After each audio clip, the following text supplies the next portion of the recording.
Something is probably getting deleted and this is your last chance to get it. If you've been following my channel, you should already know what it is by now. DE recently announced that they will be removing blood mods and MK weapons.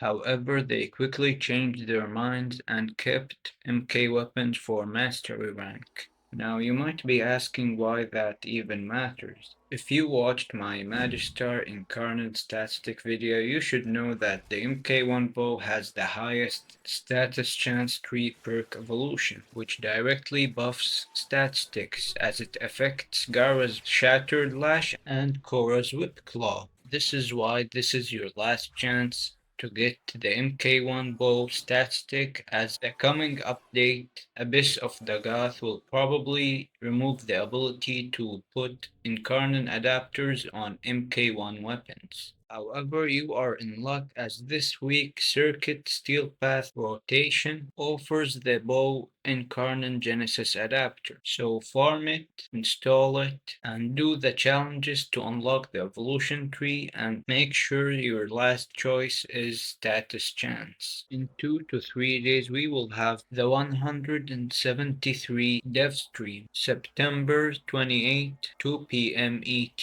The drop will be a tauforged shard. I'm not sure if we're getting just one or three of them. The Devstream will cover the new frame dagath, grendle prime, companion rework, hydroid rework, and many other stuff. So make sure to drop by and watch the live stream, as I may stream my reaction. Let's see if we can get a bingo in this dev stream. Peace.